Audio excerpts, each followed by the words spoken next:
Webcom TV Culture.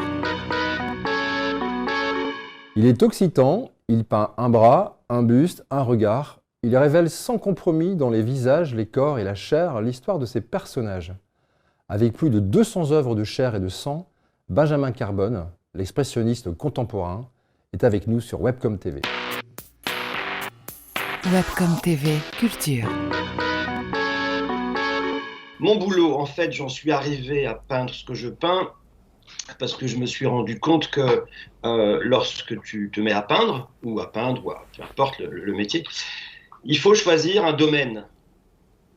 Pour connaître ce domaine, il faut se renseigner, il faut chercher de l'information. Et le corps m'a intéressé à un moment donné parce que j'avais eu une commande d'une pietà pour l'église Saint-Eustache à Paris, d'un diacre. Et il m'a dit, j'ai le temps, mais je souhaite une pietà. J'y connaissais rien dans le corps. Par chance, j'ai pu rencontrer Monsieur Bringer, qui est directeur du musée d'anatomie de Montpellier, qui m'a dit, vous venez quand vous voulez. Le musée d'anatomie de Montpellier, c'est c'est un beau joujou, tu vois. Et pendant 10 ans, je suis allé tous les matins bosser au musée d'anatomie, sans savoir où j'allais.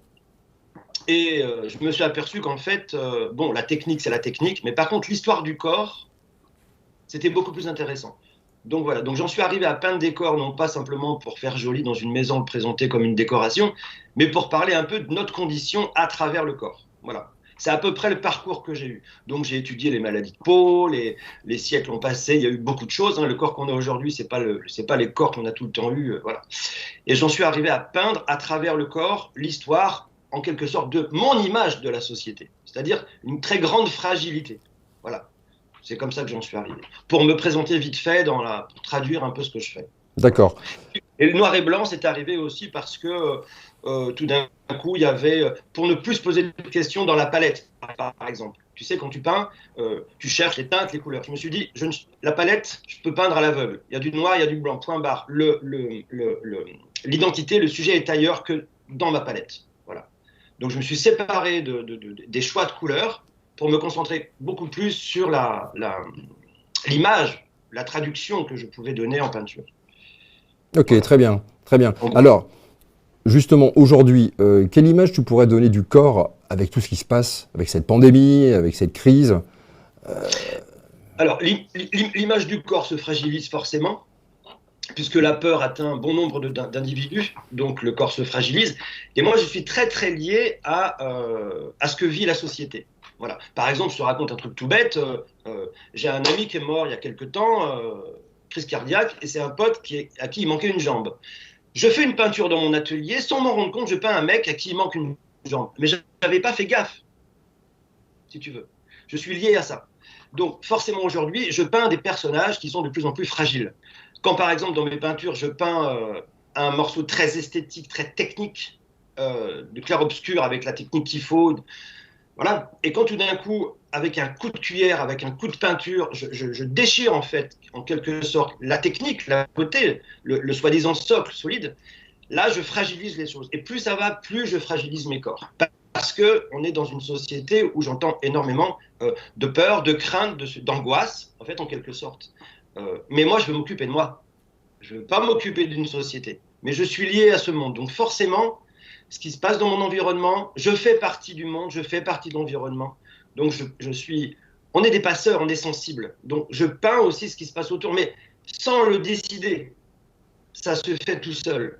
Voilà. Moi, j'aimerais que tu me parles, pendant les deux confinements là, successifs, mais notamment le premier, beaucoup d'artistes ont été présents sur la toile, donc je parle d'Internet, hein, la toile, et cela pour le plus grand bien de tous, évidemment. On a parlé alors de résilience. Tu peux nous parler de ta résilience, toi, et de la forme que tu lui as donnée? C'est-à-dire qu'il fallait absolument, au mois de mars, quand tout s'est arrêté, la situation d'un artiste, elle est forcément fragile, hein. Même tous les individus, qu'ils soient artistes ou pas. Et moi, quand tout s'est arrêté, j'ai immédiatement, comme je suis quelqu'un qui trouve des solutions par la pratique, c'est en faisant que les solutions arrivent. Voilà. C'est pas assis sur un bureau à réfléchir des heures. Voilà. C'est dans l'action que je trouve des solutions. Et je me suis dit tout de suite, il va falloir agir. Donc, le fait de proposer des créations, donc je me suis servi de la toile, celle dont tu parles, pour créer immédiatement une œuvre en direct, tous les samedis, déjà pour rester éveillé, pour me provoquer moi dans quelque chose que je ne connais pas en fait, pour me provoquer vers des formes nouvelles, mais surtout aussi pour proposer aussi aux gens sur la toile de l'art, de la création, du risque entre guillemets. Il y a une toile blanche, qu'est-ce qui peut se passer en 10 minutes? Je ne sais pas ce qui peut se passer, mais c'est ce qui m'intéresse. En fait, le vide est très intéressant. Voilà. Le vide, ça me fait penser, c'était, je ne sais plus qui disait, le vide, il vaut mieux sauter dans le vide que d'y tomber. Tu vois, donc il faut être, voilà, c'est bien de, voilà, dans ce que. Donc je fais partie de ces gens-là qui vont réagir et faire.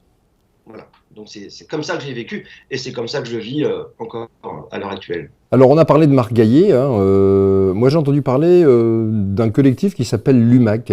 Alors, l'UMAC, voilà, là, on va en parler, on y vient.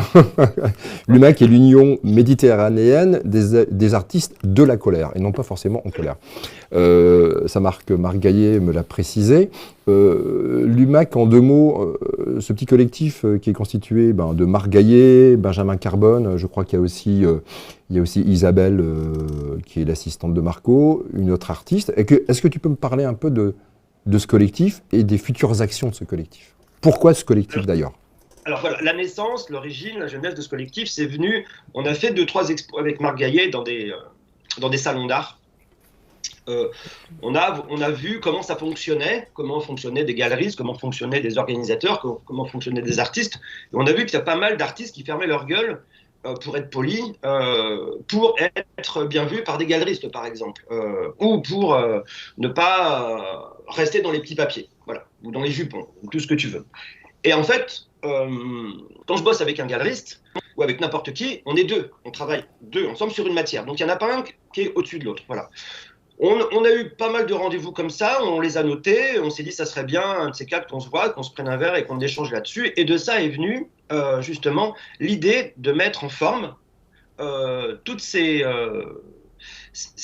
façon de travailler qui existe depuis très longtemps, mais qui n'a aucun fondement, qui n'a aucun texte. C'est comme ça, point barre. Donc on travaille avec un avocat, avec d'autres gens là-dessus, et on s'est dit, bon, on va monter, parce que pour être entendu, évidemment, quand tu es une association, tu es beaucoup mieux entendu qu'un artiste. Ça se passe comme ça. On a monté une association, donc c'est l'UMAC, hein, l'Union méditerranéenne des artistes de la colère. Pourquoi de la colère? Parce qu'en fin de compte, on n'est pas des mecs en colère, ou des personnes ou des individus, on a de l'énergie. Et la situation du confinement nous a donné encore plus d'énergie, si tu veux. Et la colère que tout le monde a eue, qu'on a fermé les lieux culturels, on a fermé un tas de choses, on s'est dit, bon, de la colère, il y en a, mais il faut pas qu'on la dépense, il faut pas qu'on la jette dans le vide, il faut qu'on la mette quelque part. Voilà. Et donc, on s'est dit, on monte une asso, on fait des expos avec des gens qui ont envie que ça bouge aussi un petit peu, que les grandes lignées, que la grande façon de travailler depuis très très longtemps bouge. Et puis, on s'est dit, voilà, on va monter cette asso-là, on l'a faite, on va faire des expositions, faire des actions, mais aussi des rencontres avec invités. Donc justement, on va inviter un avocat qui va s'intéresser à l'histoire des relations galeristes-artistes, inviter des galeristes, inviter des institutionnels. En fait, on aimerait se mettre à table et savoir, s'ils veulent que ça bouge, par où on va passer, ensemble. Parce que la culture et la vie, c'est pas une institution qui l'a fait ou une galeriste. On l'a fait tous ensemble. Donc, on veut avoir des partenaires de discussion pour comprendre comment ce système marche, qu'est-ce qui le rend faible et comment ensemble on peut amener à ce que les choses deviennent un peu plus humaines. En dehors de l'UMAC, Benjamin Carbone, demain, qu'est-ce qu'il fait? Où il va? Quels sont ses territoires d'expression? En 2 mots. En deux mots, tu veux dire quoi? Mon quotidien? Ton quotidien, non, pas forcément. Oui, enfin toi, l'homme, Benjamin Carbone, demain, il fait quoi? Qu'est-ce qui se passe? Moi, je sais que je suis très à cheval sur la rencontre des uns et des autres. Donc déjà, ce qui s'est passé avec Marc Gaillet, c'est déjà une super belle chose. Et puis après, bon, écoute, je travaille là actuellement sur un projet à la Fondation Van Gogh à Arles sur la création d'œuvres liées à la Renaissance. Bon, bref, pas mal de boulot, pas mal de création, pas mal de rencontres, et puis la provocation aussi à l'idée que si une situation comme ça arrive aujourd'hui, c'est qu'elle vient de loin. Voilà. Donc, être sur ses gardes, être réveillé et arrêter de faire les malins et plutôt être à cheval sur des rapports humains. Voilà, en gros. Webcom TV Culture.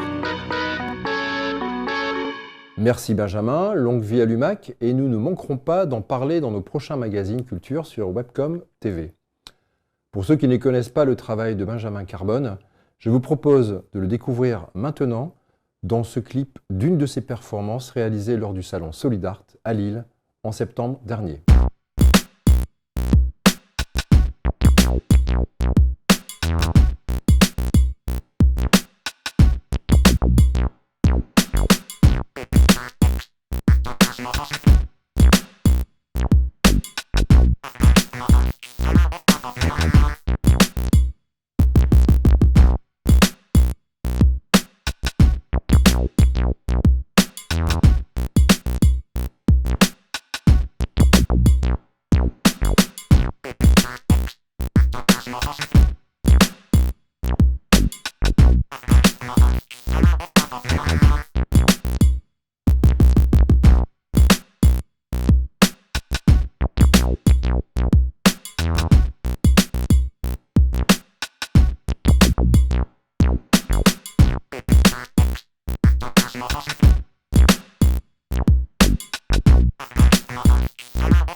Webcom TV Culture.